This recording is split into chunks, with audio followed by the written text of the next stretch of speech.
something that really is the spirit of this place and who we are. And I can summarize it with a simple sentence. New Yorkers do not lack for confidence. We are a people who believe in ourselves. We believe in our city. We have a certain energy and a certain spirit that is renowned all over this world. And we need that now more than ever. That essence of who we are is what's going to see us through this fight. I'll tell you something, even a pandemic, even the worst healthcare crisis in a century, even an economic crisis that only rivals the Great Depression, even with these things happening at the same time, I have not seen New Yorkers lose their confidence. I've talked to a lot of people, all walks of life. I'm not going to say there are no doubting Thomases, but overwhelmingly, New Yorkers tell me they are confident that we're going to come through this and come through this strong. They are confident about the role they are going to play in fighting back this virus and bringing this city back to life. Now, this virus, understandably, this whole crisis we've gone through, it's not surprising if it gnaws at that confidence, if it sows doubt. That's normal, that's human. Who wouldn't feel some moments of doubt in the middle of something this difficult?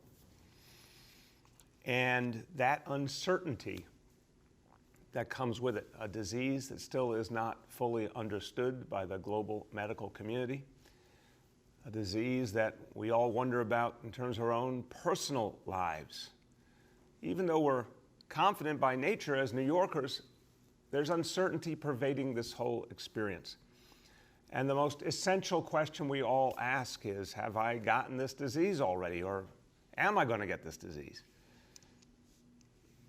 If I have gotten it, or if I do get it, do I put my family in danger, the people I love in danger? The uncertainty is directly related to the lack of testing that's been the reality from day one. And this has been the central problem in this crisis, the lesson we have to take from this as not only New Yorkers, but as Americans. Our nation wasn't in position in terms of testing, and we can never let that happen again. But what we can say for sure is that every day more and more New Yorkers are getting tested. Every day there's a little more confidence because there's more answers person by person, and they're starting to add up thousands, then tens of thousands, then hundreds of thousands. And it's going to give us a clearer picture of what's going on. It's going to help people have more certainty in your own lives. It won't happen overnight, but it will happen steadily from this point on, and we'll be moving in the right direction. So, to feel our natural confidence as New Yorkers and to answer those uncertainties, the key is more and more testing, and that's what we intend to do. Now, there's two kinds of tests. The diagnostic test, known as the PCR test, that's been the main part of the discussion from the very beginning of this crisis, and we still need to do a lot of that. And then there's the antibody testing. Remember, there's a clear difference. The PCR test, the diagnostic test, answers a simple question: do I have this disease right now? It does not answer what happened in your past. It does not answer what happens in your future, but it does answer clearly and consistently, do you have the disease right now? It allows us to take the actions right now we need to take in a test and trace approach. The antibody test really refers to the past. It asks the question, did I get exposed to this disease in the past? And it therefore helps you understand the obvious answer of your own experience. If you did get exposed in the past, were you able to beat it? Well, you know, it's a good sign when you know your body's been exposed to this virus and you obviously came through it. It's a good sign. Does it tell you everything? No, and we'll always put that disclaimer on it. There are different kinds of antibody tests, some more accurate than others, some more specific than others, and even the best antibody test does not guarantee that you can't get the disease again. seems that it's unusual for someone to get the disease again. That's what we've seen so far in our actual experience, but it is not a guarantee. What it does tell you is something, and right now we could use all the certainty we could get. We could use all the information we could get. Any step in the direction of more information is better, and if someone knows they've been exposed before, that's helpful. That gives people more confidence to know they came through it. It's also really valuable in terms of the emerging treatment, using plasma from folks who have been exposed before. That's a positive development that we want to support more and more testing for antibodies does that, helps that along. And it's also part of answering the bigger questions about this disease. The more people we test, the more our doctors and scientists have a body of information to help us really understand the disease better and beat it back. So we are going to proceed energetically with antibody testing in this city, as we also build up the PCR testing capacity at the same exact time. Now, I've talked to you before about the effort focused on our first responders and our healthcare workers. That is a joint effort with the federal government, with the U.S. Department of Health and Human Services and the Centers for Disease Control. It will reach 140,000 healthcare workers and first responders, everyone making their own choice if they want to participate. They will get individual results, but it'll also help us with the larger research we need to do. 140,000 New Yorkers will be tested. It will start next week at hospitals, firehouses, police precincts, correctional facilities, and we're going to move that rapidly over the next few weeks ahead. But now, a new announcement today. Beyond the testing that we'll do for our heroes, we're going to open up antibody testing to a much bigger group of New Yorkers, so more and more people have the opportunity to get a test that will give them some information, some certainty as we fight ahead. So, as we do this, I want you to remember, every time someone gets an antibody test, it's helping them have information, it's helping all of us to have information. So we're really killing two birds with one stone. The individual gets something they need, but the healthcare leadership, the scientists, they get the information they need to do the research better to answer the questions about the disease. So real virtue in this. On top of the 140,000 for the first responders and the healthcare workers, we're adding another 140,000 for everyday New Yorkers. Combined, 280,000 people will get antibody tests in just the next few weeks in New York City. Over 250,000 antibody tests will be given. These are numbers that really start to add up, even against the size of a city as big as ours. This initiative, the additional 140,000 that will be available in communities across the city, comes through a partnership with BioReference Labs. They've been an extraordinary partner with our public hospitals, health and hospitals. They've been a key part of our response to the coronavirus from the beginning. I want to thank the CEO of BioReference Labs, Dr. John Cohen, who's worked very closely with the city throughout. The first survey will involve 70,000 New Yorkers. It will start next week and continue through the month. It will be repeated again in early June. So we'll get these 140,000 additional tests done between the remainder of May and the beginning of June. We're going to work with 5 sites initially, but then we will be adding. And the goal is to focus on people in the general area of these test sites. I want to be very clear. There's so many people in the city. Any time you set up a test site, tens of thousands of people live very nearby. We want to focus on where the test sites are, not having to have people travel a long way to get to these tests, but we'll keep adding sites as we go along. So the sites will be in the Bronx, in Morrisania, in Brooklyn and East New York, in Manhattan and Upper Manhattan, Staten Island, in Concord, and Queens and Long Island City. 1,000 tests per site every day. Again, 70,000 tests will be given in the space of about 2 weeks, and then we'll repeat that again. Now, how does someone get this test? You get it by appointment. Again, the priority given to the surrounding communities. And the hotline for making the appointments will be launched this Friday, tomorrow. Now, how does it work? You give basic information, because remember, this is to benefit you as an individual, but also to get us information on what has been happening with this disease so we can fight it. So people will be asked demographic information, employment information, very important. We want to understand how the disease has hit people in different parts of our economy, in different parts of the life of this city. It's a simple procedure. A nurse takes a blood sample. You get your individual result back in 24 to 48 hours.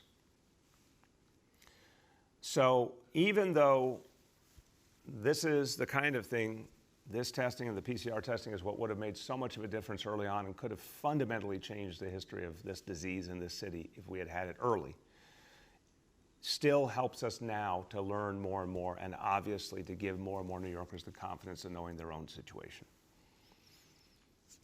So we will keep you posted as more and more details come out, but I'm looking forward to, between the two kinds of testing, becoming more of a norm in the city every day, that people are getting to those tests and we're getting a better and better picture. And it's all going to contribute to our efforts on testing and tracing, which are going to be developing rapidly in this month. Okay, next thing I want to talk about is how we continue to deepen our response to this disease using every tool at our disposal. We already know some things. We want all the research we can get, but we know some things already, and we've been very open about the very sad fact, the very troubling fact, that this disease tracks with profound healthcare disparities that we already knew in our city, and it's only made them worse. So when we came out with the information on the disparities, when we showed the just painful, raw truth about what's happening with healthcare disparities and the impact of the coronavirus, we talked about a 4-point equity plan to address the needs of communities that have been hardest hit. The 4th point in that plan regarded telemedicine. And we are now going much farther with telemedicine than we have ever gone before through our public hospitals, through health and hospitals. And the focus, again, will be on the communities that have been hardest hit by this disease. So telemedicine had become increasingly common in private healthcare, but not as much in public healthcare before this crisis. Now, health and hospitals will be doing it on a massive scale. So first, phone a clinician. This initiative, very straightforward.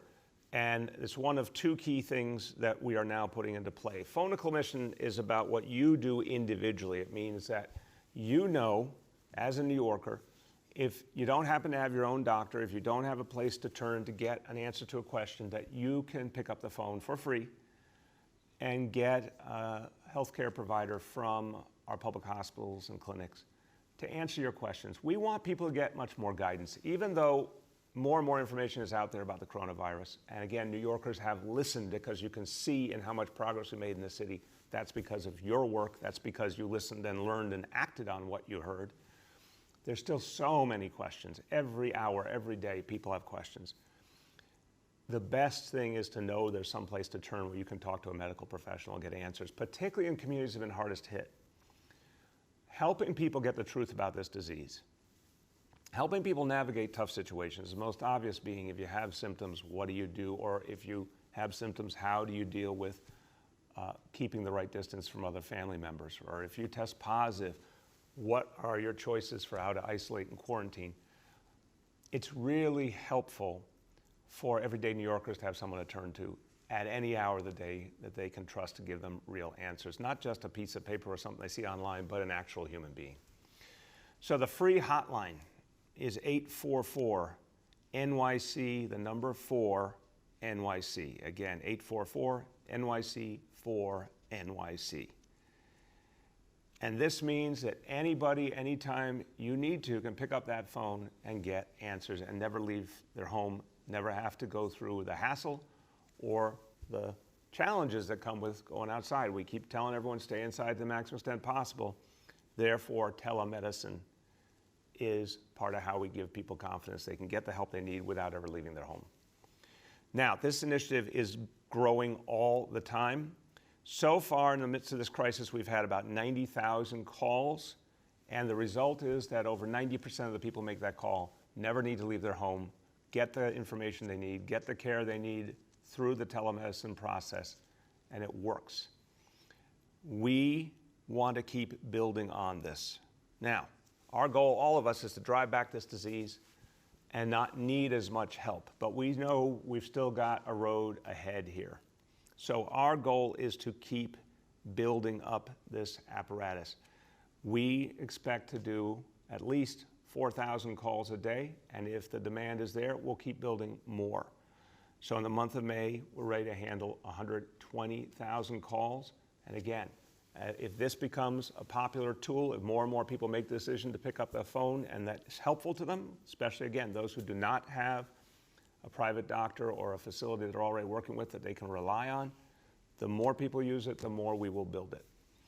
But expect about 120,000 calls in May. That's going to make a great impact on the lives of those people and their whole families that they have access to that help. Now, the second piece of this strategy is televisits. And this is a different approach because this gets initiated by the healthcare institution. So think about all those H&H hospitals and community clinics.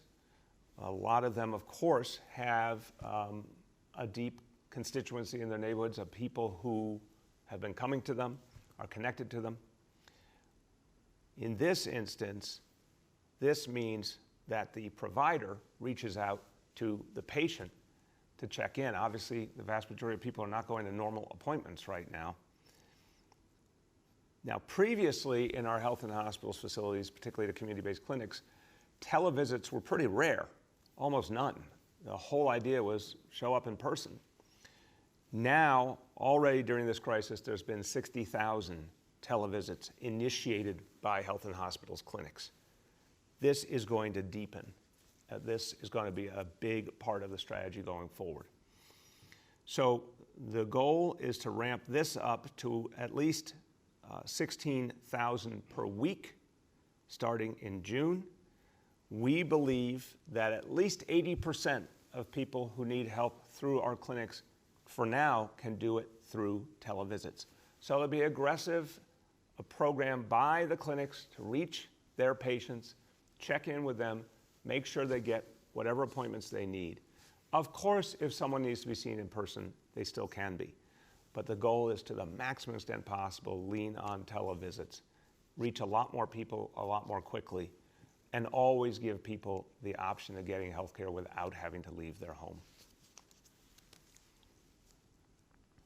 Now, look, for our public health care system, this is opening up a whole world of possibilities because this is now helping us understand things that weren't used so much before but might be really helpful, not just during crisis, but as we go back to normal, might allow us to reach a lot more people. So this is an example, something we're going to refine more and more while we're fighting back this disease, but I think it's going to be a crucial part of our restart and recovery and making a city that works better and is fairer. If we can perfect the use of telemedicine in public health care, we're going to reach a lot more people and we're going to reach them faster. That could be an example of something that comes out of this horrible crisis that actually makes us a better city in the future. Now, this crisis has been tough on everyone. But we know not only have some communities been particularly hard hit, we know some New Yorkers are going through a particularly tough time as individuals. And in this case, I'm referring to homeless New Yorkers, people who live on the streets. Those 3,000 or 4,000 people at any given day who are permanently homeless. We have been trying intensely in recent years to bring them in. And in this crisis, again, new ideas are coming to the fore that are actually allowing us to reach people in whole new ways. And I'm going to report something to you that's pretty amazing today. You know, last night was only the second night in which subways were closed down in those very late night hours for cleaning. And therefore, all passengers had to leave the subway system.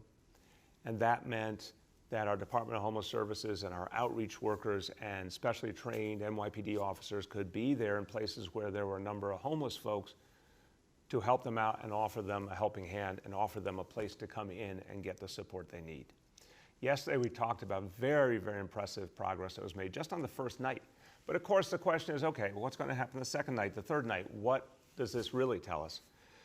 Well, the results on the second night were even better than the first night, which is very encouraging. Last night, our outreach teams engaged 361 homeless New Yorkers coming out of the subways when they shut down. 218 of them, well over half, accepted help. Again, this is the entire core principle of doing this outreach work, to constantly open that door for those who are homeless to realize there's something else that could be done to make their life better. There's a different way they could pursue. 218 out of 361 accepted help. That meant 196 went to a safe haven or a shelter.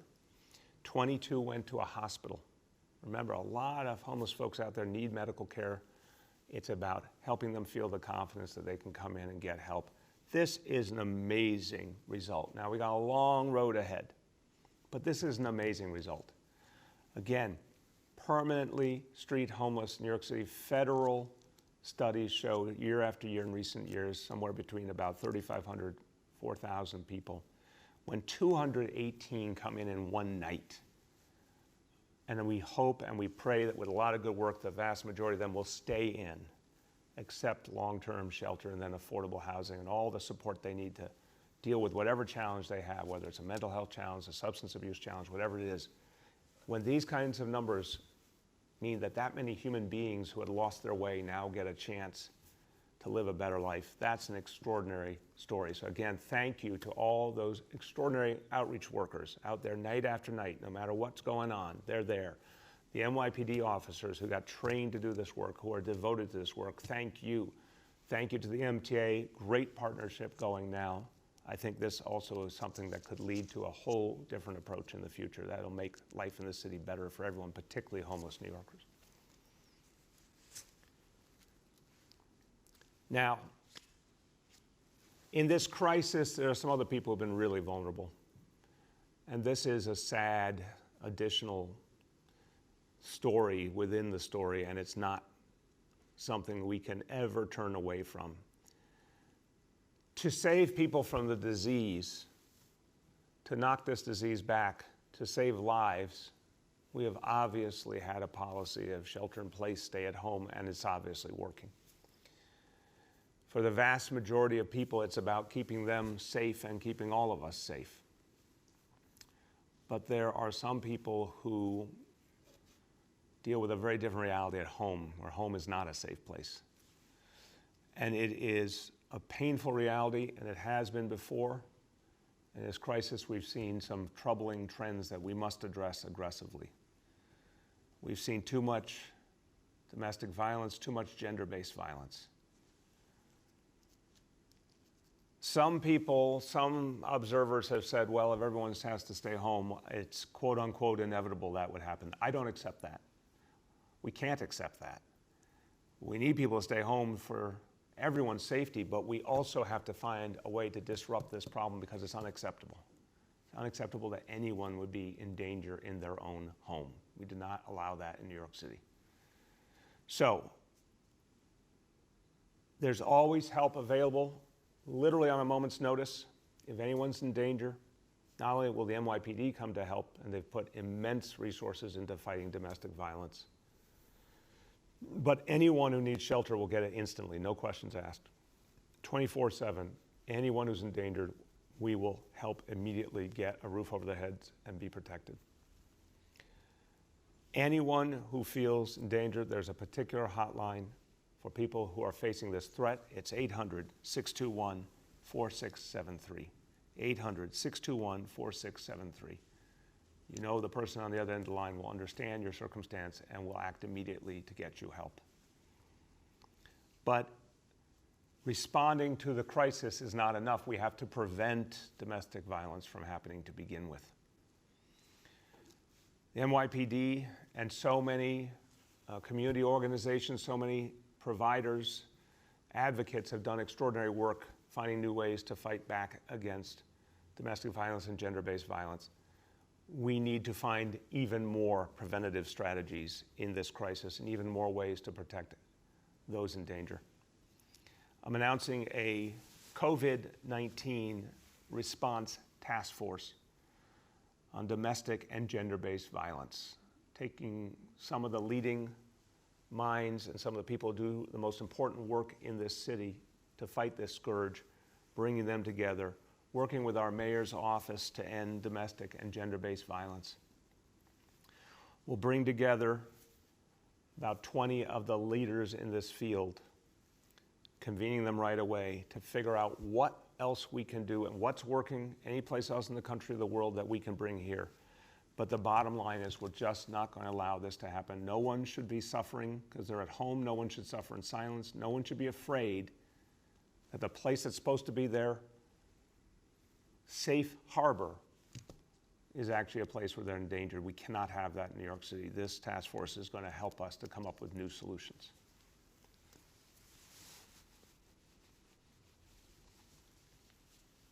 So,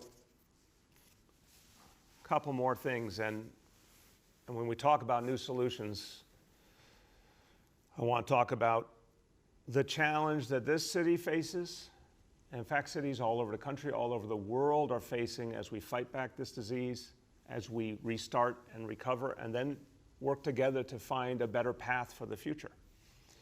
So many cities have in common a lot of realities, and we are increasingly working together to solve problems, to figure out what works one place that might work another place, to share ideas and approaches all as one because we face the same exact challenges. There's not a real sense of difference when you're talking city to city. I can tell you talking to mayors around the world, everyone has a common language in effect because we deal with the same issues and needs of our people. And we all know that as we come back, as we recover, we're going to be facing some huge challenges ahead, not just from this disease, but from what's happening all around us in this world. This disease has pointed out disparities and has also pointed out the danger of not being prepared for the bigger challenges ahead. So we have to figure out, all of us, all the cities of the world have to work together, particularly to address profound dangers to health and safety when it comes to our climate. We've got to reduce pollution. We've got to reduce emissions. We know if we don't band together, global warming will overtake us. And global warming is the kind of threat that literally everyone shares. It's a horrible danger, but let us pray it is a unifier.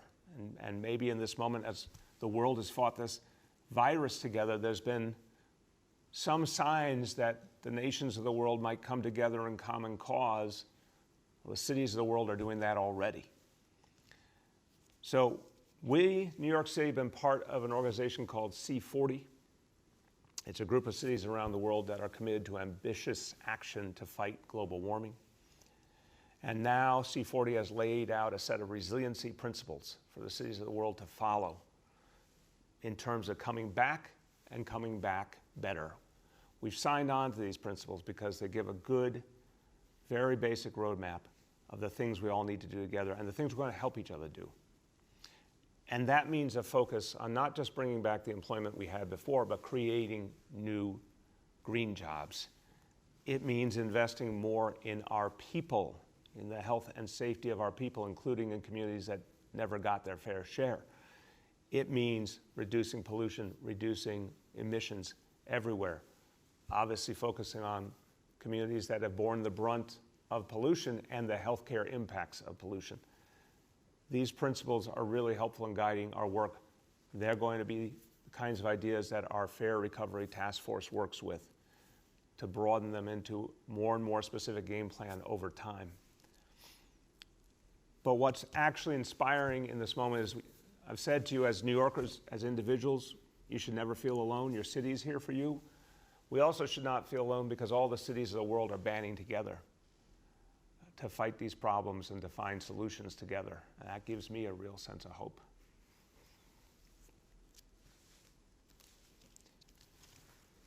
As we wind this down, I want to take an opportunity to offer some thanks. And it's amazing, as you've heard this week, there are many days and weeks designated to thank the people who serve us and are there for us, but those days and weeks don't always get all the attention they deserve. In this pandemic, there's a real spotlight on the people who are our heroes, the first responders, the healthcare heroes, the essential workers.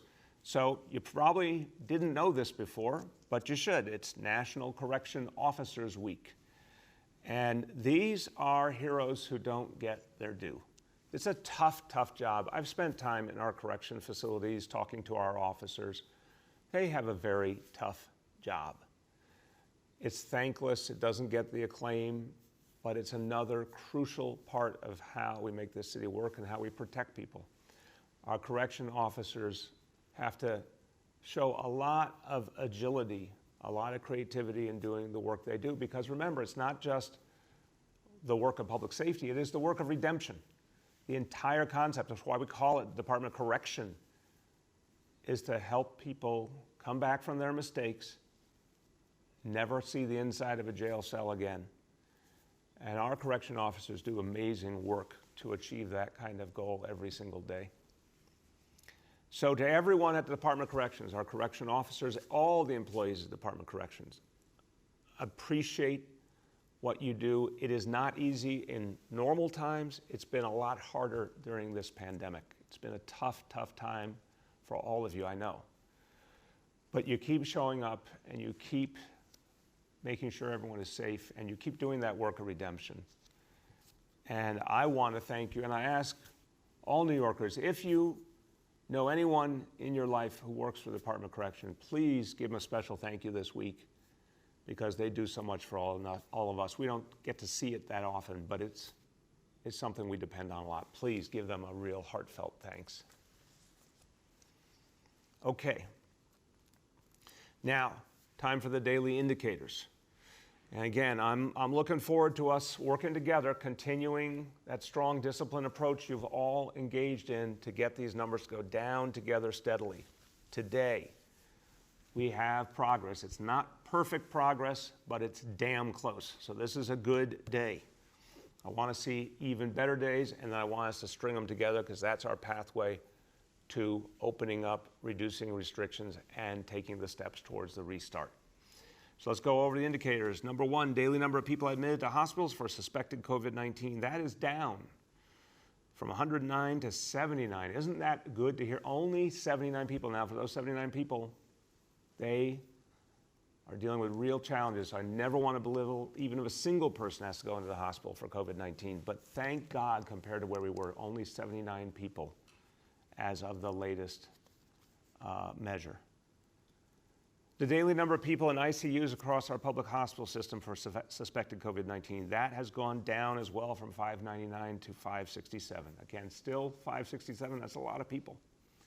But it has gone down noticeably, and that's great.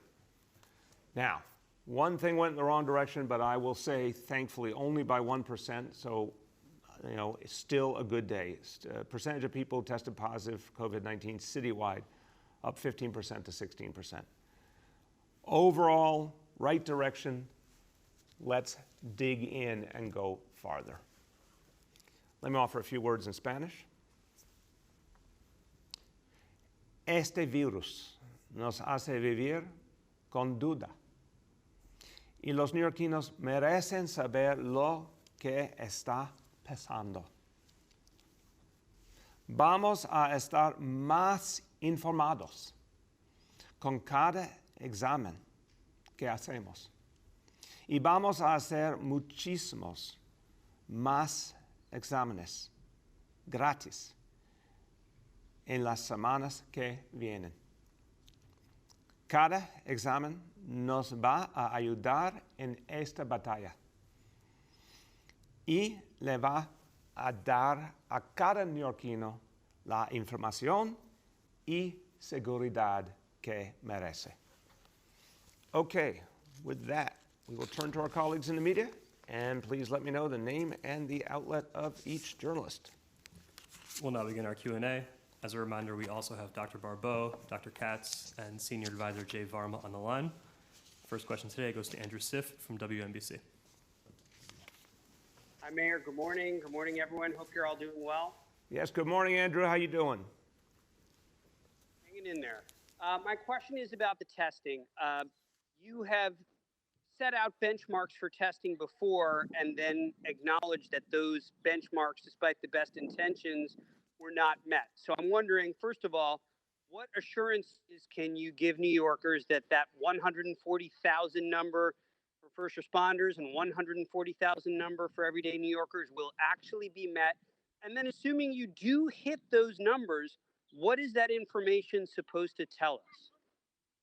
So the 140,000 that the city of New York will do with bioreference labs, I'm totally confident that that will get done on the schedule we've laid out, and the details will be filled in the next few days. The 140,000 that we have been putting together with the U.S. Department of Health and Human Services and the Centers for Disease Control, I feel good about it because all the steps have now come together and the mechanical process has been agreed to, and I expect that testing to start next week. It still involves the federal government. I think, Andrew, you would agree. It's been an interesting ride dealing with the federal government during this crisis. But on this one, things have been moving very steadily in the right direction, and we've gotten confident answers from the federal government about the ability to have this up and running for next week and to hit those numbers. So the 240,000 pools I feel good about. That will get us 280,000 of the antibody tests right there, in addition to all the other testing that will be going on. Again, it is a part of the puzzle. If we had, Andrew, if we had the perfect world, it would be totally available universal PCR testing, diagnostic testing. If we had the perfect world, that's what would tell us what we need to know when we need to know it. That's what we should have had in the beginning of this crisis, or as close to it as possible. Federal government has always struggled on the PCR testing. I don't understand it. It is the center of the fight. I first called for the help from the federal government on PCR testing on January 24th. I know others around the country did as well. And the reality of the testing is the test kits. We know what it takes to make a test kit. Now we have an even easier way with the self-swab testing. We know what it takes to analyze a test in a lab. These are knowable things. These are things that can be acted on by the federal government. This is another area where the president has hesitated to use the Defense Production Act to the fullest. I don't understand why for the life of me. Our country was not prepared for this, and we don't make the things we need in the United States of America, and this is absolutely a negative result of globalization, a real indictment of all the decisions made over the decades to ship manufacturing out in the United States, and it has to be reversed bluntly. And we're leading the way right here in the city by creating our own capacity in as many areas as we can to produce our own things. But still, the federal government isn't getting it right on the PCR testing, and they still need to, and they still need to use the Defense Production Act and to get us what we need. But until that day, Andrew, we will do as much of the diagnostic testing as we can, and we will do as much of the antibody testing as we can, because both tell us something and both are usable in our test and trace strategy and in our pathway to a restart. The next is Shant from the Daily News. Good morning, Mr. Mayor. Wanted to follow up about homelessness on the subways. Colleagues of mine who've been on the ground have found a number of homeless people refusing to go to shelters out of fears of contracting the virus there, and instead sort of setting up on buses. So I just wanted to get your thoughts on the possibility that the problem is basically relocating from subways to the buses. My second question would just be, if the outcomes you've seen from the subway closures are giving you to reconsider your opposition to calls from some homeless advocates who have pressing for the city to provide single hotel rooms to every homeless person. Thank you. Thank you. Sean, I appreciate the question, but I actually would say that in both instances, the results we're seeing in the first 2 days entirely validate the heavy outreach strategy and the fact that when provided the choice the right way and when there's lots of support there, a lot of homeless people will choose to go into safe havens and shelters. This is something Commissioner Banks has been talking about for years. And again, this crisis and the specific plan with the MTA is putting a point on it. But I remember the first press conference we did in Tompkins Square Park, and we can get to the exact date of that, when we announced Homestat, and how revolutionary it would be to put a huge amount of outreach workers on the task of bringing in homeless folks off the street and just investing whatever it took to gain the trust of homeless folks and disrupt the negative patterns of their lives and give them a better way. And over the last 3 years, that strategy has been proven and proven and proven again, which led to our Journey Home strategy we announced in December to end permanent street homelessness. This new approach is striking to me because it is creating the kind of positive disruption that's causing homeless folks to make that decision to come in. So, no, the results are speaking for themselves. People are going to safe havens and shelter. Again, if there's ever a specific situation where our outreach teams believe a hotel is a better option, that's there for them. But we want to help people, Sean. Remember, this is not like someone just needs a roof over their head. These are folks who, for whatever reason, their lives ended up bringing them down to the street on a permanent basis, many, many of whom have either a serious mental health issue or a substance abuse issue or both. You can't just take someone like that, put them into a hotel with no support and call it a day. That takes intensive support, which is what safe havens do in particular. So no, I would focus on the strategy we have now. And as for the homeless folks potentially going on the buses, that's something we have to disrupt as well. We have to help people to the better options. The buses, the subways are for essential workers. This is an emergency. That's what they're for. People who need help should get help. So I am certain we can work with the MTA to address that issue and keep maximizing the offer of help. And as we do, we see more and more people taking it. That's a very good sign. Next is Marsha from CBS. Mr. Mayor, how are you doing today? Good, Marsha. How are you? Let me say I like the haircut. I hope you didn't do it yourself. Anyway, moving on. This is a social distancing question. Yesterday, the family of the 15-year-old involved in that incident in the 7-5 in the Bronx said the police social distancing arrests are the new stop and frisk. I wonder how you feel about that, but also, what are you going to do about this? What will the new guidelines be for the NYPD? Are you going to tell them, just not to issue summonses and make arrests, just to give out masks and sanitizers and advice and messaging? Well, thank you, Marsha. First of all, I want to affirm that thank God I didn't give myself a haircut, or the people in New York City would not be able to look at me as I give them these updates. So I'm happy you like it, though. That's a good sign. No, this is, look, I predicted someone would try to make this parallel, and there is no parallel. I feel bad for any family that is suffering in any way. And there was one particular incident on the Lower East Side that was just patently unacceptable. I said it, the Commissioner Shea said it, the officer's been modified. Bears no resemblance to what policing is supposed to be in this city and has nothing to do with the coronavirus. It's just inappropriate activity by an officer. Remember, the vast majority of officers do their job, do it well, do it respectfully. The vast majority of interactions between our police and our community go well, and you never hear about them. So the number of times that people are talking about a video that's troubling is still a very, very rare occasion. It doesn't mean we don't have more work to do. A number of leaders of communities of color have said to me they are concerned and they want to make sure that we are actually continuing doing the work of leaving the past behind, because the past was absolutely unacceptable in the way communities of color were policed. But we have made a huge amount of progress over these years, and we're going to continue to. What happened with stop and frisk was a systematic, oppressive, unconstitutional strategy that created a new problem much bigger than anything it purported to solve. This is the farthest thing from that.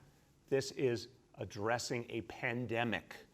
They're addressing the fact that lives are in danger all the time. By definition, our police department needs to be a part of that, because safety is what they do.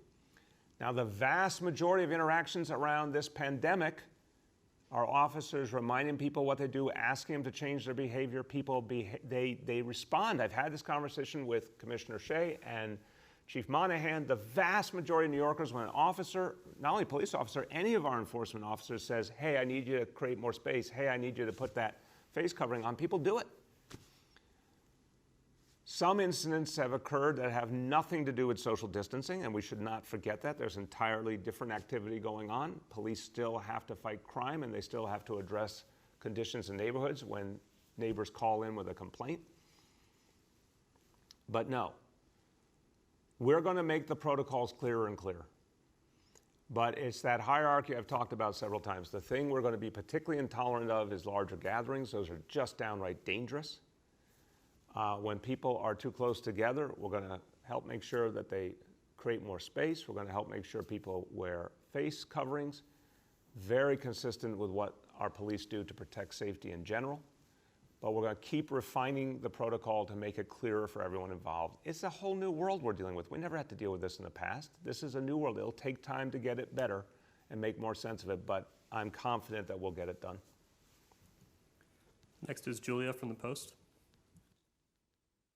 Good morning, Mr. Mayor and everyone else on the call. Two questions for you on the DOE. One on the fact that the DOE still hasn't presented its final middle and high school admissions plan. Don't you think that parents and students deserve to know how seventh graders are going to be applying for high school next year? And then I'm looking for you to respond to remarks by Chancellor Carranza at a panel discussion recently. He questioned the ethics of screened schools and told fellow administrators not to, quote, waste a good crisis in pursuit of a change. So I don't know the specific panel discussion you're talking about. So I can't respond to comments I haven't seen the context. We've been clear in this administration that we are reevaluating the admissions process across the board, and we're asking important questions about what is fair and equitable going forward.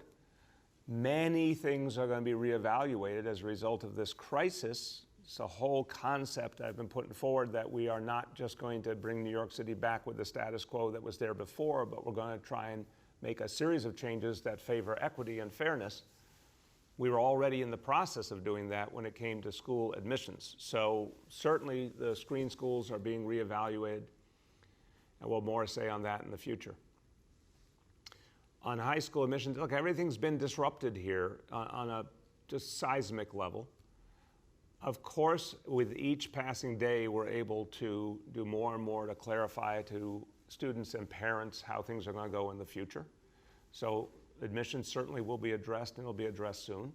But I want to remind everyone that we've had to remake the entire school system in the last few weeks to create online education on a massive scale for the first time. And the focus in recent weeks has been making sure that was up and running fully and getting kids the technology they needed. And I remind everyone and anyone, if there still is a child who doesn't have that free iPad who's a public school student, call 311, we'll get it to them right away.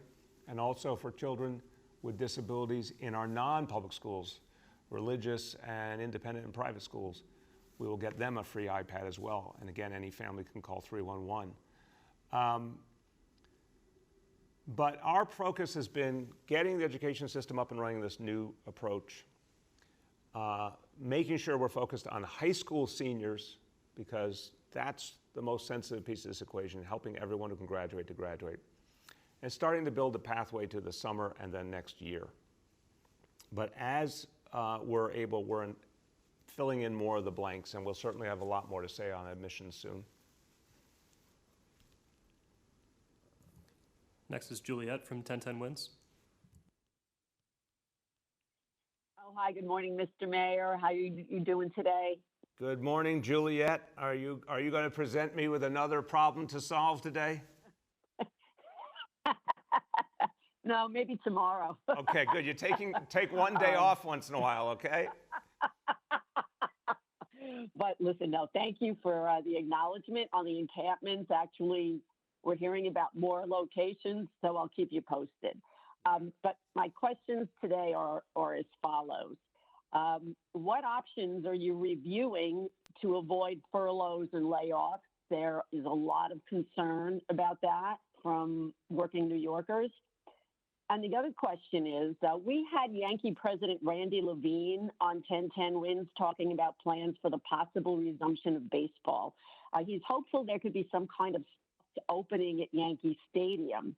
Now, I know you're a Boston fan, but given that baseball could be a very good thing for the city, do you think you'd find your way there for a first pitch? Yeah, you know, Juliet, I am a huge baseball fan.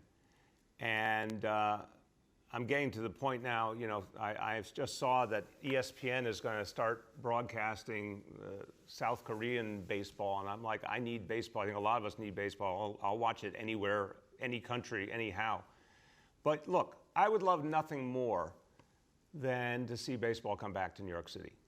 And I would happily go to Yankee Stadium and be part of that first game. It would be a joy, and the same with Citi Field for the Mets. I don't think that's coming soon. I think we have to be honest about it. I think it would be, the day that baseball comes back to New York City is going to be an extraordinarily positive moment. And I will celebrate with Yankee fans and Met fans alike.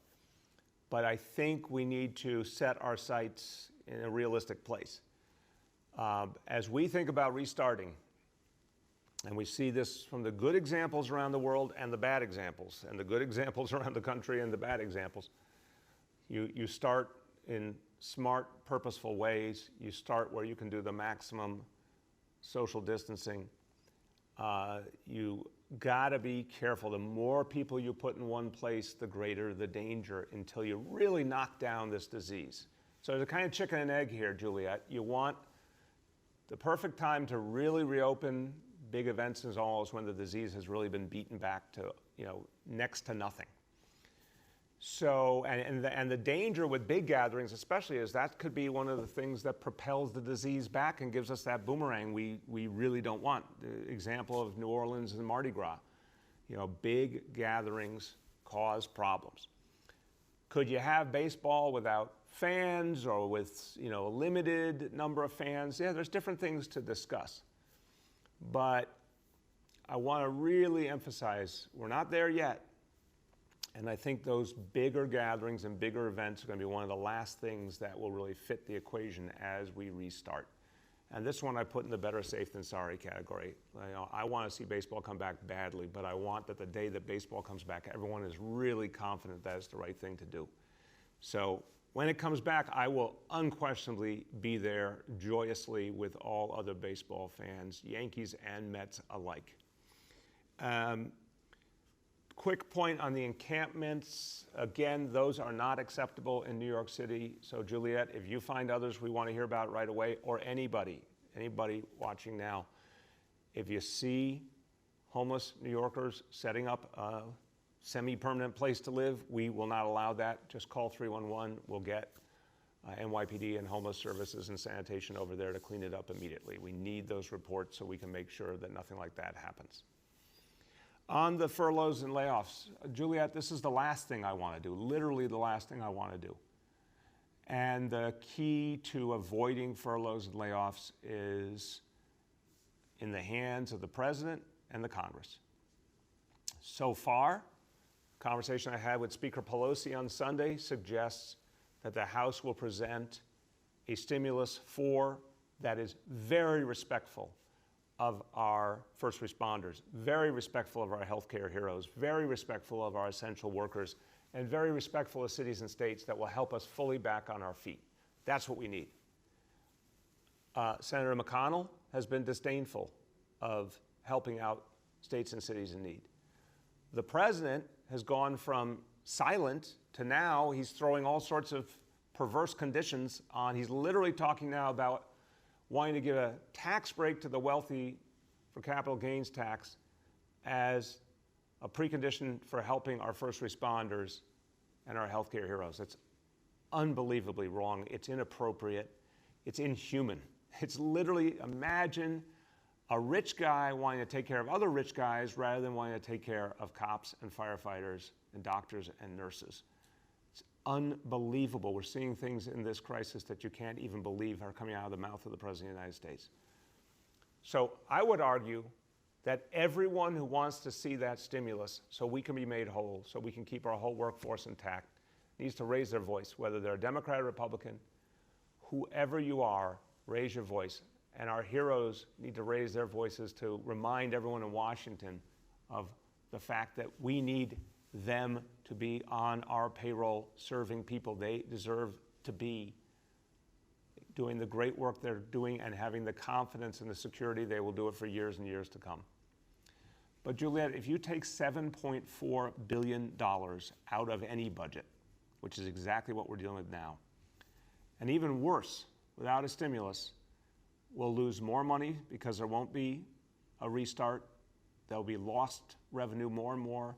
The state, if they don't get the help, they're going to cut us more and more. This situation goes from bad to worse really quickly. Right now, any government anywhere missing $7.4 billion would have to make a lot of tough choices. But it gets a lot worse if we don't get the stimulus. So it's the last thing I want to see, furloughs and layoffs. But if we don't get the help, we're going to be having to make a lot of really, really tough and painful decisions here in this city. Next is Henry from Bloomberg. Hello, Mr. Mayor. How are you doing this today? Good, Henry. How are you? I'm good. You know, I saw a 1969 Mets-Baltimore game the other night, 2-1, McNally versus Koosman. I highly recommend it. Second game of the World Series. My question has to do with this report in the New York Times today that says that a large number of cases nationally emanated out of New York City. New York City was sort of the source of spreading the virus nationally to an extent that was previously unrecognized. I'm wondering whether you or the health commissioner has any thoughts about this, whether, you know, what does it say, if anything, about federal policy, about city policy, and about the nature of this virus? Well, Henry, I haven't seen the specific reporting you're referring to, but I can say this much. The fact is that we know this virus came from multiple parts of the world into the United States. So, of course, the question will be what was done and what was not done to stop the introduction into our country. And then the second question has to be what was done or not done to stop the spread once it got here. And that comes back to testing. There's no question in my mind, had the testing been in place that we asked for at the end of January, if it had been in place in February, this entire scenario for the city would have been different and much, much better. So that to me is the story of what happened here. There were choices made or not made that could have profoundly changed the trajectory of this entire disease in the city and in this country.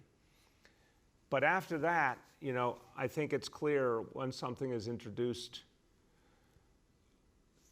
you know, at the kind of level it became introduced, of course it was going to spread from one place to another, and now we're dealing with the results of that. The lesson we have to take from this is, if we ever dealt with anything like this in the future, is to be really clear about what would need to be done to keep a disease out of this country, but most especially what would need to be done here to stop it once it got here, with every forceful federal response and local response available.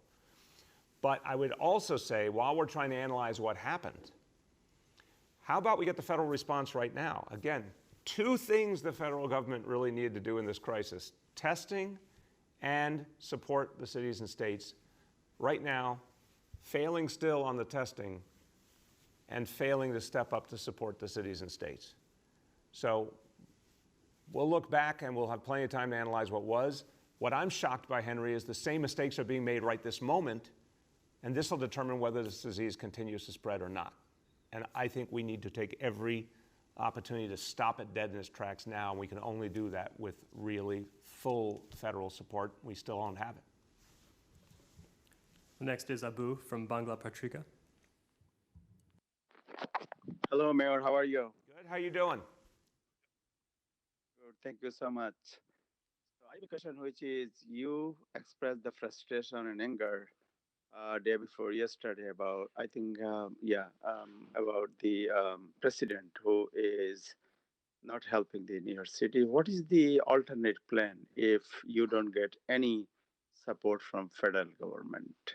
And then, number two, the city is closed, so might be in the future city will be open. What is the plan? How will be the style of, say, about a restaurant, bar, nightclub? If it's open, then how it will be open? It will be like same like crowded, or it will be a different kind of shape? What would be the new, the style and system? Great question, Abu. I thank you for that.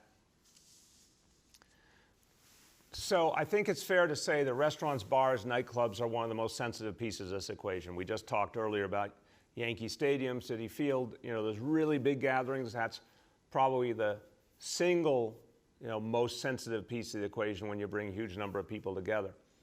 But the restaurants and bars, nightclubs combine lots of people and usually very limited space. So there's a lot of good ideas around the world now about how you could bring them back properly. I can't give you the exact timing. We're not there yet. We will say much more in the coming days about what we are seeing in terms of the sequencing of each part of our economy and the restart. This is part of why we have our advisory groups helping us now, who represent each of the industries of the city, give us real world advice about what they're going through, what they need. But what I can tell you is there's going to be different times for different types of businesses and different conditions for each type of business. And it's going to be steady and careful. So when you think about what we were used to just a few months ago with restaurants and bars, and everyone's super close together, and it's part of the energy we love about this city, that's not happening right away, to say the least. Restaurants and bars, we've got to help them back, but figuring out when that can begin is something we have not finalized, but we'll say as soon as possible. And then inevitably with some initial restrictions. So different ideas are out there about capacity within a restaurant and bar, how many people could be allowed in, different ideas about restaurants compared to bars or nightclubs. That's a whole discussion. They may not be treated equally because of different realities. Outdoors is an interesting and promising possibility, to rely on more of the service being outdoors. You still need precautions, but that's an interesting option we're looking at. Face coverings, gloves, a number of specifics to make the experience safe. Now, we have to see that that can be done in a workable manner, and also for each business, they have to decide if that's a set of conditions they want to reopen with, or whether they want to just keep focusing on takeout and delivery.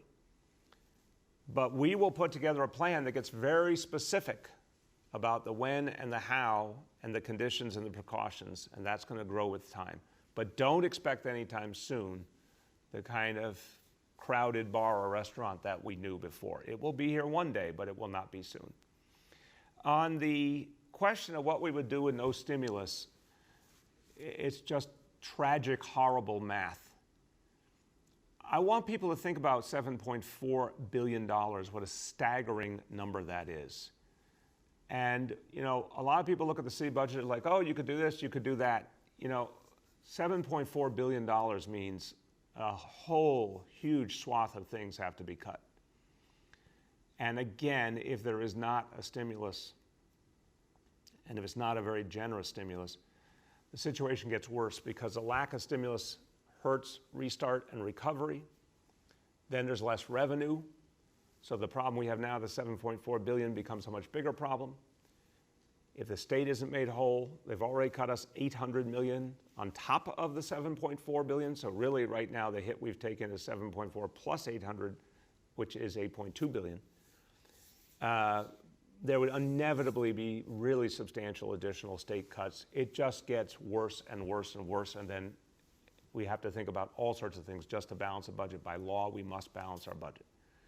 So it is a very tough picture, and it should motivate everyone to fight every day to get that stimulus and to put pressure on the President and Senator McConnell. Look, if the President of the United States had said, we got to do stimulus 4, we got to make the cities and states whole, we got to replace their lost revenue. If he said those 3 sentences, it would have been done already. And we would be much more strongly back on the road to recovery. This is just a sick game that the President will not open his mouth and say, we will make the cities and states whole. That's all he has to do, and the Senate will follow. But he's playing politics. So everyone who cares needs to raise their voice. And the more the voices come from, you know, a whole range of our society, obviously Republicans and Democrats and people from every walk of life and every industry, the faster we will get this done. Next is Gloria from New York 1. Thank you. Ms. Mayor, I want to talk about this antibody testing effort you're announcing. Specifically with so much debate and discussion going on around how these antibody tests are being done and what the results actually show, the problem of positives and some of these tests not being properly vetted by the FDA. So what is the guidance? That's my first question. That the city is using? What is the test, to be specific? And my second question is about homeless engagements last night. Out of 361, 218 accepted help. Is the city recording what happened to those other people? So that's a really good question, Gloria, and we'll have Commissioner Banks follow up with you. So again, on the 218, so 218 out of 361 is a stunning figure to begin with, because I've been watching this situation over the last 3 years with the Homestead Initiative, and again, well over 2,000 people have come in and stayed in. And remember that base we work from, this is, again, as Commissioner Banks talked about yesterday, this is not everyone who's ever been out on a street panhandling, or someone who's homeless very temporarily, or someone who lives in a shelter. We're talking about the essence, the most painful, tough part of the problem is permanent street homelessness. 3,500 to 4,000 people at any given moment. A horrible tragedy we have to fight. Against that backdrop, well over 2,000 people in the last 3 years have come in, stayed in, never gone back to the street. So 2,000 over 3 years is actually pretty amazing compared to the universe we're dealing with and compared to the history of the city, where there was never anything like that. They never even got close in previous years to bringing in that many people. This is the single most intensive effort to reduce street homelessness in the history of the city. 2,000 plus in 3 years. I'm telling you, you heard yesterday's figures. Last night, 218 in one night. Now, that doesn't mean everyone will stay in permanently, of course. But if you had 196 accepted shelter and 22 went to the hospital, that's an amazing start. So I want to emphasize just how promising that is. And the more we do that, the more people who decide to stick with it, you're going to see that street population shrink. On those who did not accept help, we keep coming back. Remember, think of how individualized the approach is. God forbid you or I were street homeless.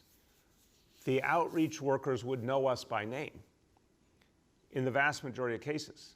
and they be continuing to work with us, coming back, time after time, dozens of times, hundreds of times even, trying to win our trust, trying to get us to come in, figure out what we need to come in. So Commissioner Banks will fill in the blank for you, but I would pretty much guarantee that some of those people last night who weren't willing to come in were known to the Department of Homeless Services, and they're going to keep engaging them and just keep coming back because the persistence is working. That's what was the missing link in previous strategies. The persistence works here. On the antibody test, we will give you all the specifics of which test we're using. As I said, we're working with bioreference labs on the city test. The federal initiative with the CDC and HHS will be done with Quest Diagnostics.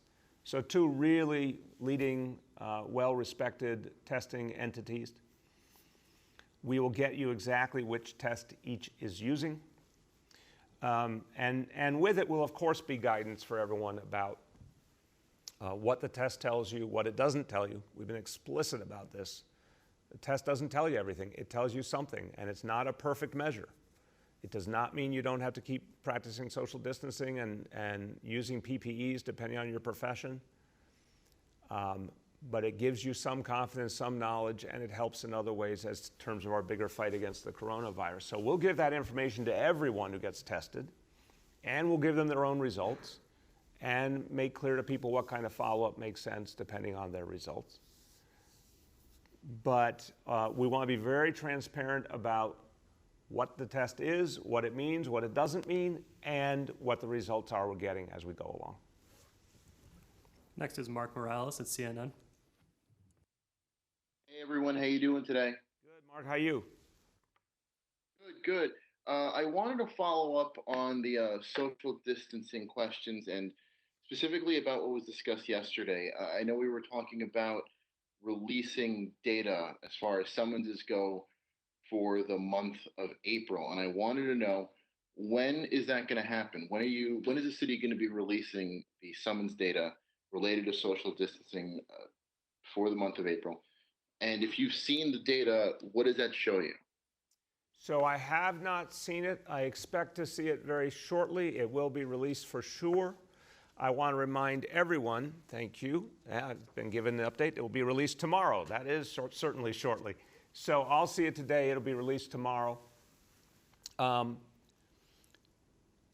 Here's what we know. We know there's 8.6 million people. We know we've been at this crisis about 2 months. And we know that in very few instances has there been a need to give summonses. That's the good news. There certainly have been some times we had to give summonses. When they were needed, they were needed. But we will give you that breakout.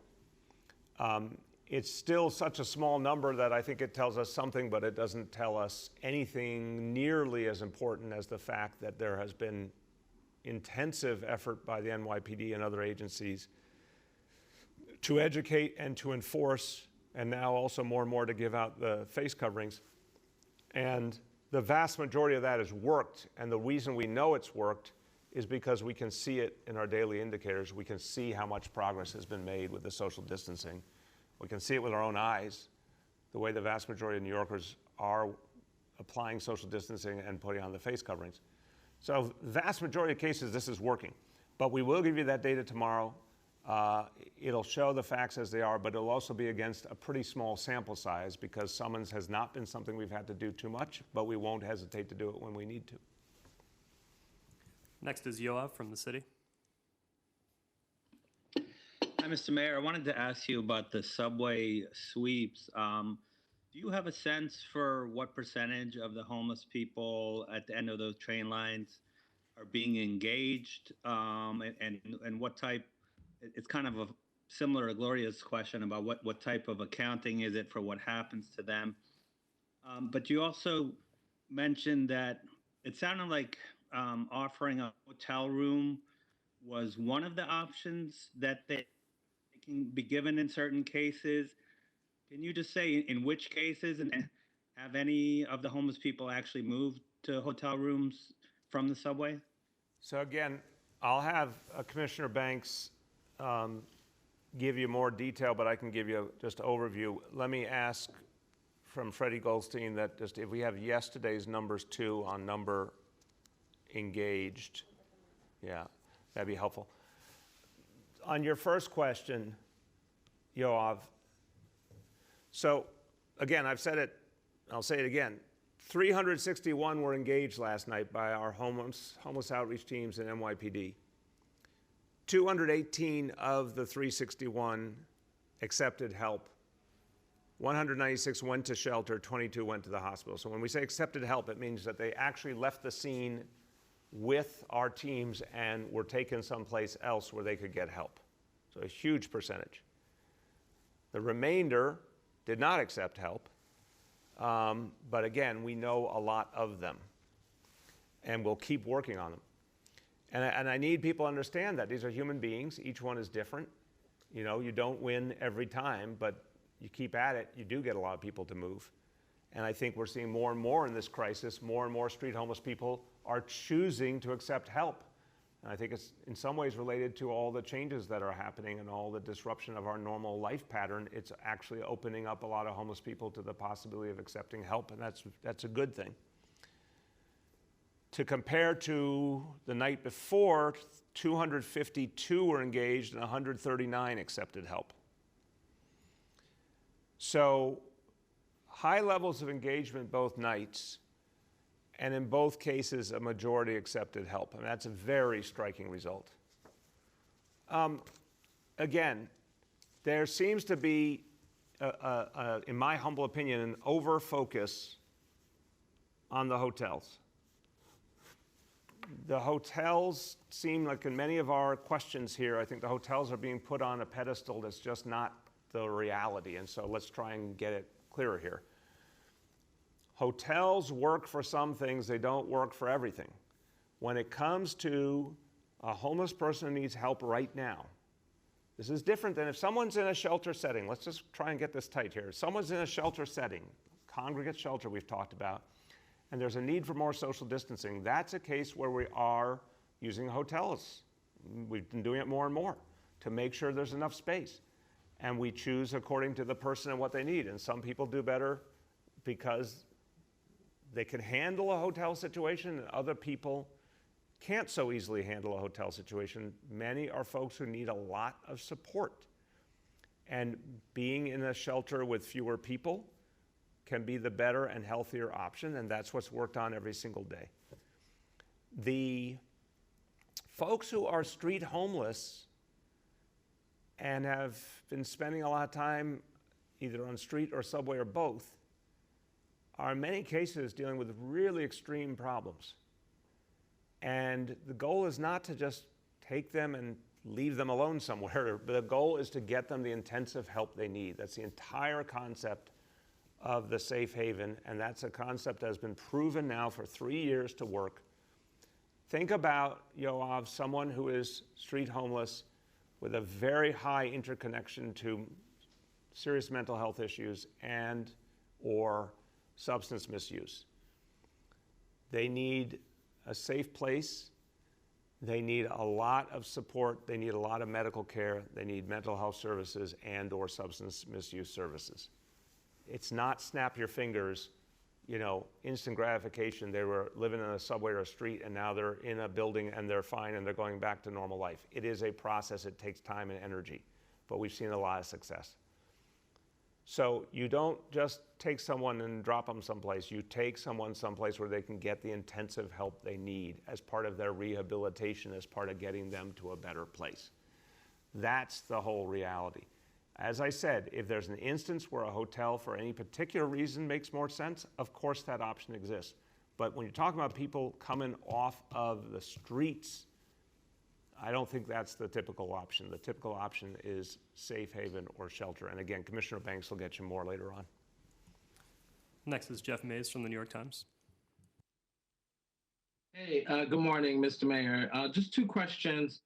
Some of the city's Black elected officials, police reform groups, even some of the police unions are warning that the social distancing enforcement is dangerous, untenable, and it's only a matter of time before some sort of tragedy occurs.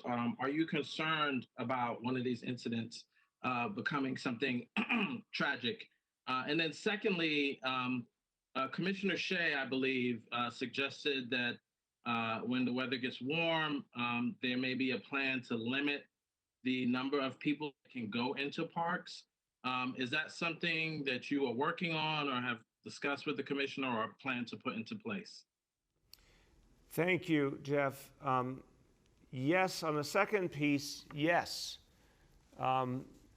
Commissioner and I have had extensive conversations with members of both our teams and other agencies as well.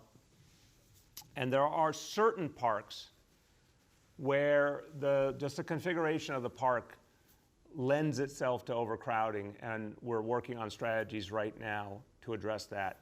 And we'll have more to say on that tomorrow. But there's no question that in a kind of toolbox of approaches that we could use to help make sure that social distancing works, if we've got some parks that are just the way they're set up is it's just too easy to have crowding, we can't let that happen, and we have to limit the number of people going in. And we'll talk about how we're going to do that. And it's not that many places, honestly, but wherever that is the case, we're going to work with a protocol to do that. Well, it'll take some experimentation. It'll take some effort to make sure it works, but I think it's a good direction. On the first part of your question, look, this is our job to avoid these tragedies. And the reason that I do this work, and I know it's true for Commissioner Shea and so many people here, is to fundamentally change things. We have fundamentally changed policing in New York City. There's more change that has to be made. But before we came here, policing was based on a very punitive approach, heavy reliance on stop and frisk, heavy reliance on arrest. There was not value put on deepening relationships between police and community. There was not a value put on retraining.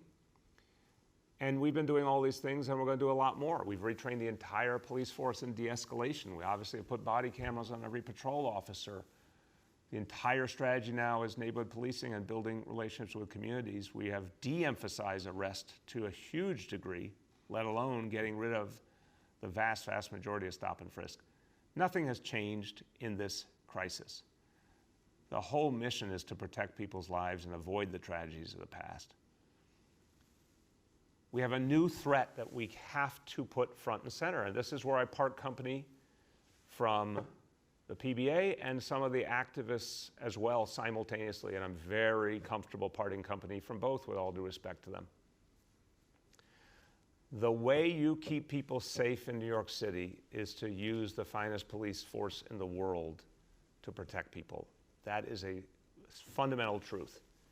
And when confronted with the biggest crisis we've ever known, we're not going to sideline the NYPD. We're going to use the NYPD to the fullest, but with smart protocols, smart training, figuring out what works and doesn't work.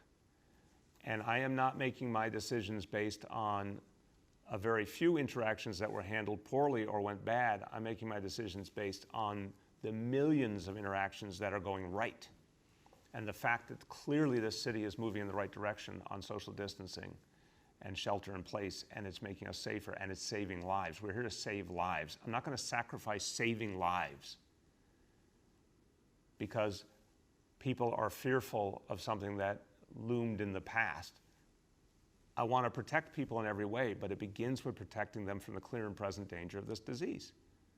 So I hear the concerns, I hear the criticisms. There's been some very positive, constructive ideas from, for example, Public Advocate Jumaane Williams or Brooklyn Borough President Eric Adams have talked about bringing in a lot of additional elements of the community to help with educating and supporting efforts at social distancing. I think that's a great idea. We'll have more to say on that soon as well.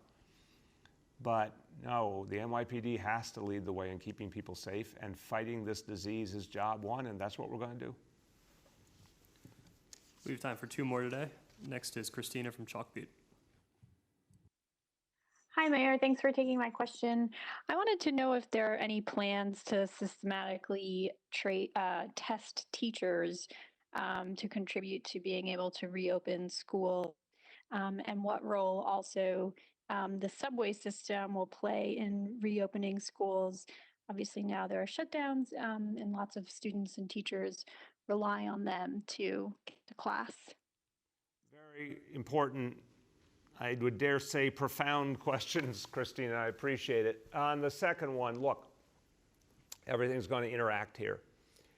I am a firm believer that we can get to a full reopening of schools in September, but I want to keep giving people a window into my philosophy developed through constantly talking to the experts and looking at the conditions in our city and thinking about how we mix all these factors together the right way. My worldview is it's mission critical to get our schools up and running in September. It's mission critical to get our economy started as soon as we can do it safely and then build it out in a safe, careful manner.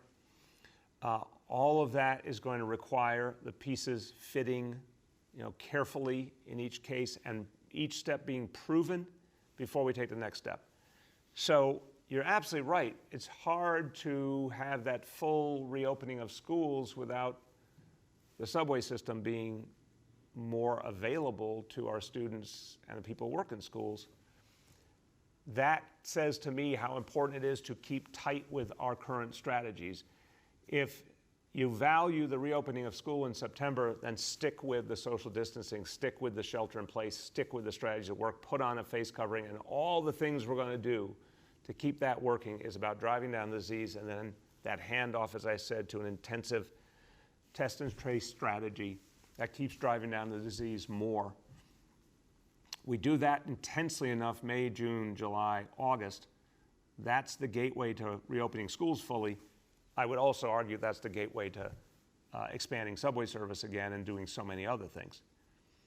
So yeah, there's a deep interconnection, and I think the job is to get those pieces to align through the hard work we're doing now. On the testing of teachers, we have not obviously defined all the pieces yet of what a reopening of schools looks like, but I think a lot of testing will be a part of it by any definition. And the world I'd like to get to is one where there's maximal testing available for school communities to give people confidence that they can come back into the school community and really know what's going on, and that anyone who, for whatever reason, still might need to be isolated is isolated in a timely fashion. So what that looks like, when that can be done, how that can be done, those are blanks we need to fill in. But will testing play an important role in the restart of schools? Absolutely. Last question for today goes to Erin from Politico.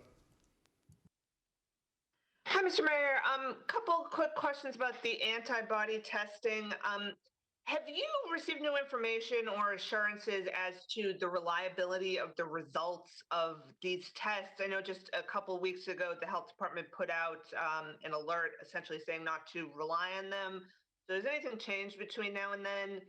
And then can you just give some more details of who is eligible? You said people in the neighborhood are prioritized, but how do you define that exactly? And beyond that, is everyone eligible, or do you have to hit other criteria?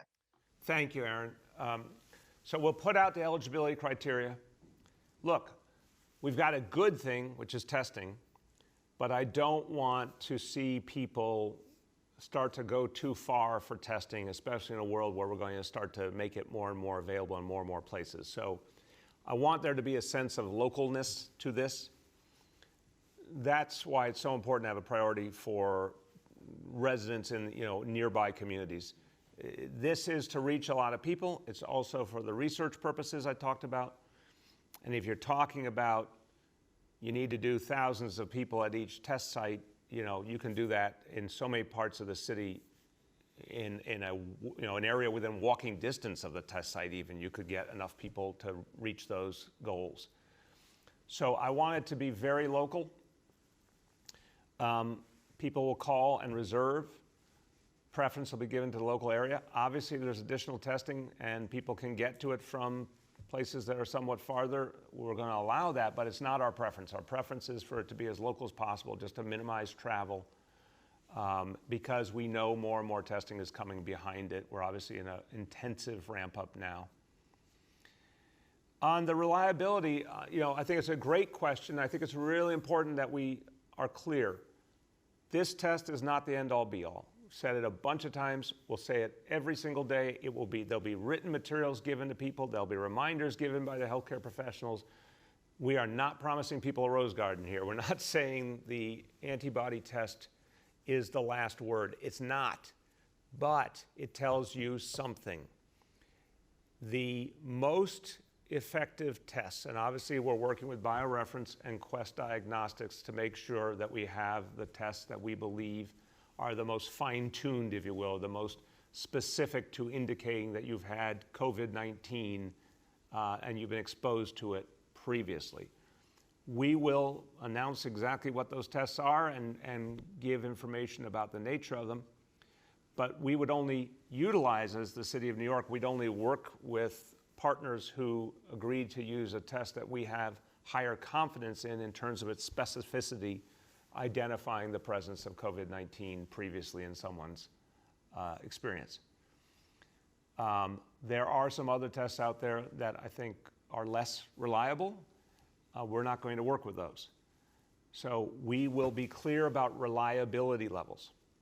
But even with that said, the what we know, what we don't know, what we can know is if you've been exposed to the disease and you came through it, that tells you something. That is helpful. It tells you something about your experience. It tells you something about your resiliency. It's helpful to know. It does not change the fact that you still need to take precautions. We'll keep delineating all those precautions because we don't have the hardest evidence that you couldn't get the disease again. We don't have a lot of evidence that you will get the disease again, or it's likely, but we can't say definitively you won't, so we're going to keep telling people to be careful and safe because of abundance of caution. Certainly, if someone has been exposed to disease, that's important, again, for knowing who could be candidates to provide plasma for that kind of treatment for others. And the research is the research. Having facts about people helps us on a research level to understand disease, as I said, to understand it demographically, by occupation, all sorts of things we need to know. So we'll keep putting all those qualifiers on. And if someone comes to get tested and they're like, oh, wow, you know, if I get a positive, it means I don't need to wear a face covering anymore, or if I work in a hospital, I don't need PPEs, we'll say instantly, no, you still do.